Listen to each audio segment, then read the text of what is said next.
Di setiap kemunculan Habib Bahar ini ya kalau tidak mengundang keributan, kericuhan, ya mengakibatkan musibah ataupun bencana bagi orang lain.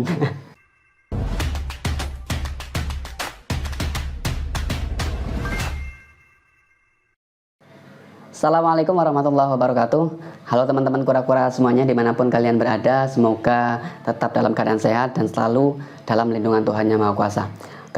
Kembali lagi bersama saya Kang Mumul ya. Namun sebelumnya saya mohon maaf kepada semua teman-teman yang menonton video saya ini apabila nantinya akan terdengar banyak sekali suara-suara hewan-hewan atau suara motor atau suara anak kecil yang masuk dalam video saya. Karena ya saya ini kan orang desa dan mayoritas kebanyakan orang desa itu masih banyak yang memelihara hewan kambing, ayam ataupun bebek sekalipun ya, termasuk orang tua saya. Dan kebetulan karena saya belum mempunyai ruangannya khusus, ini saya ambil videonya itu di kamar saya ya, di kamar saya. Jadi ya apabila banyak yang masuk ya saya mohon maaf, apabila nanti suaranya banyak yang masuk ya mohon maaf sekali. Dan semoga saja saya nantinya bisa membuat ruangan khusus untuk membuat video yang kedap suara ya. Jadi tidak bising banyak suara yang masuk ya. Mohon maaf ya teman-teman.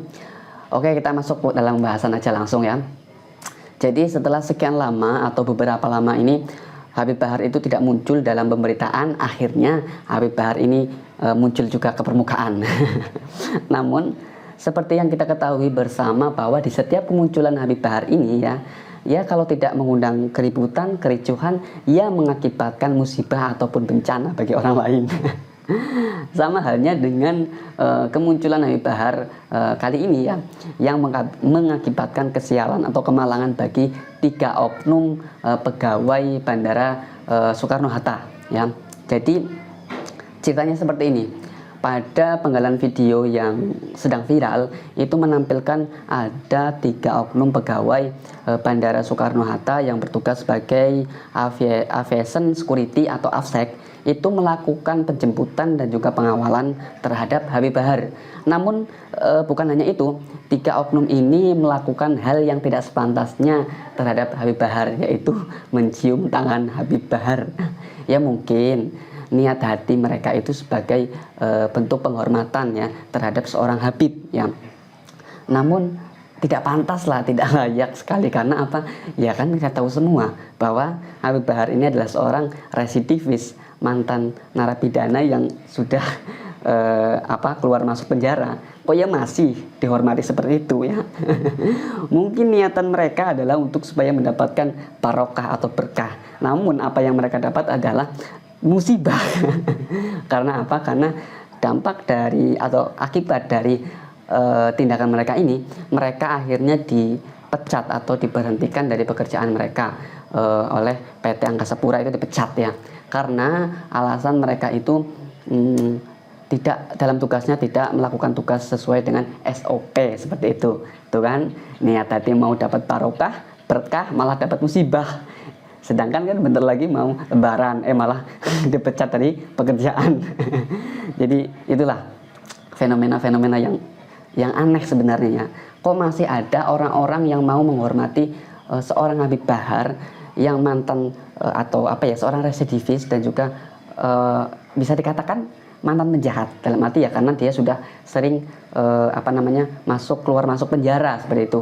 Kok masih ada orang-orang yang saking butanya atau gimana ya, kok mau sekali menghormati seperti itu ya, sangat-sangat miris sekali. Karena apa? Kalau memang mereka itu melakukan hal itu karena bentuk penghormatan kepada seorang Habib, saya kira masih banyak Habib-Habib di luar sana yang lain yang masih pantas dihormati karena akhlaknya yang baik, karena keilmuannya, karena wawasannya, itu masih banyak selain Habib Bahar.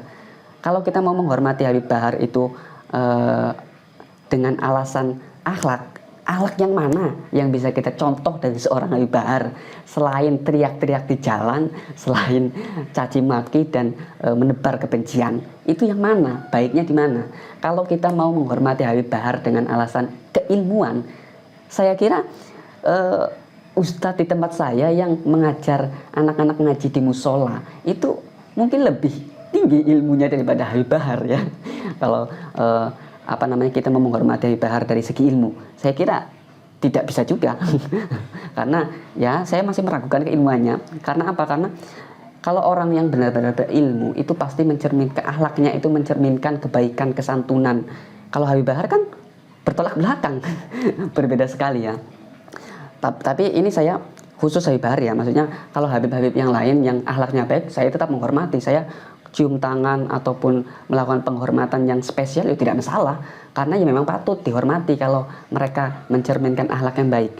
Karena juga kan ada orang-orang setelah video itu viral ya, apalagi tentang pemecatan daripada 3 pegawai bandara ini, itu kan ada netizen atau orang-orang yang berkomentar bahwa ini adalah suatu kriminalisasi ulama, atau ini adalah suatu penghinaan, ini adalah suatu kezaliman. Kenapa ada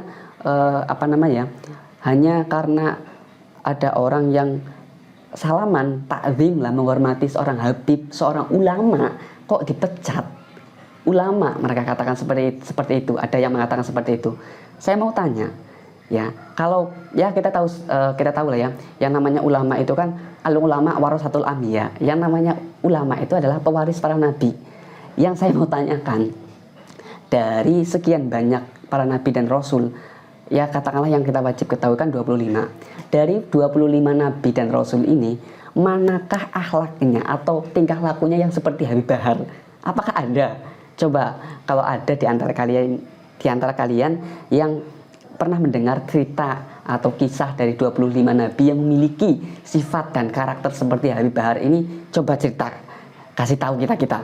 Saya kira nggak ada loh, nggak ada sama sekali nabi-nabi yang omongannya kasar, yang tingkah lakunya itu bengis, sombong, itu nggak ada loh, nggak ada sama sekali. Jadi kalau ada orang-orang yang mengatakan bahwa masa ta'zim atau menghormati seorang ulama itu nggak boleh dipecat, ini kan nggak rasional sekali. Orang kelakuannya seperti itu, keluar masuk penjara, main pukul sana sini ya, suka sweeping orang yang tidak sepemikiran dan di luar agama Islam ya, apalagi pas puasa, kok disebut ulama? Dari mana ulamanya itu loh? Sedangkan ulama itu sendiri kan pewaris para nabi. Sifat mana yang diwarisi oleh Habib Bahar ini? Sifat mana? Nggak ada sama sekali. Malah saya pikir-pikir, saya lihat-lihat, Habib Bahar ini mewarisi sifat-sifat dari Abu Jahal yang suka bikin onar. Bukannya mewarisi sifat dari Rasulullah atau para nabi, malah mewarisi sifat Abu Jahal. Kalau kita perhatikan loh ya, gimana nggak mewarisi sifat Abu Jahal? Ya sukanya adu domba, sukanya bikin kegaduhan, sukanya memecah belah. Itu kan sifat-sifat Abu Jahal sekali itu. Sama halnya seperti, mohon maaf ya, orang-orang yang disebut oleh mereka itu sebagai imam besar, yaitu Habib Rizik ya, yang menggembor-gemborkan, yang menyuarakan revolusi akhlak. Dirinya sendiri kita bisa lihat akhlaknya seperti apa. Apakah mencerminkan akhlak Rasulullah? Tidak sama sekali. Tapi dia menggembor-gemborkan untuk revolusi akhlak. Sedangkan dia sendiri akhlaknya ya kita tahu sendiri seperti apa lah ya. Jadi itulah kisah dari 3 orang yang mencium tangan Habib Bahar, berharap keberkahan, malah dapatnya kesialan. Jadi ini saya bukan tertawa di atas penderitaan orang lain, tapi ini sebagai contoh untuk kita semua, pembelajaran bahwa kita boleh menghormati seseorang, kita boleh memuliakan seseorang, namun kita juga harus melihat rekam jejak, kita juga harus menempatkan penghormatan kita itu sesuai pada tempatnya. Masa iya seorang yang residivis mantan penjahat inilah ya keluar masuk penjara kok kita masih saja hormati? Ya walaupun dia seorang habib lah ya, tapi kan juga kita harus melihat tingkah laku dan akhlaknya, bisa kita contoh atau tidak, layak tidak kita hormati, kan seperti itu. Jangan hanya karena label habib kok kita tunduk, kita menghormati sedemikian rupa, itu ya nggak perlu lah. Justru nantinya kalau kita masih melakukan hal-hal yang seperti ini, orang-orang seperti Habib Bahar ini semakin keras kepala, semakin melunjak.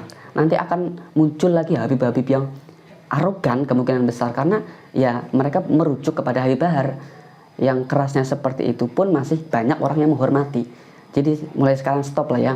Kita boleh menghormati ulama, kiai, habib, boleh-boleh saja. Bahkan ya lumrah, wajib bahkan lah. Tapi ya kalau mereka memang patut kita hormati, baik itu dari segi akhlaknya, dari segi ilmunya, dari segi wawasannya. Kalau memang mencerminkan daripada Rasulullah, ya kita wajib menghormati, karena ya kalau memang benar dia Habib, ya harusnya mencontoh Rasulullah. Kalau memang dia benar ulama, ya harus mewarisi seharusnya sifat-sifat dari Rasulullah, mencontoh, agar kita semua sebagai umatnya itu bisa menjadikan para Habib ini sebagai tauladan gitu loh. Jadi jangan mentang-mentang Habib kok seenaknya, itu gak bisa seperti itu. Juga kita sebagai masyarakat ya jangan hanya cinta buta, ya nggak boleh seperti itu ya. Jadi segitu teman-teman yang dapat saya sampaikan. Sekali lagi ya, dalam video saya ini nanti mungkin banyak sekali suara-suara yang masuk, suara hewan ataupun anak-anak, ya saya mohon maaf ya. Dan bagi teman-teman yang mungkin sudah sering nonton video-video di Siwar TV, namun sampai sekarang kok belum subscribe, ya saya mohon untuk subscribe lah ya. Masa sering nonton tapi nggak subscribe ya. Oke, sekian dari saya. Pesan dari saya, tetap gunakan akal sehat Anda sebagai bentuk rasa syukur terhadap Tuhan Yang Maha Kuasa. Oke, sekian dari saya, Kang Mumul. Saya tutup. Wassalamualaikum warahmatullahi wabarakatuh.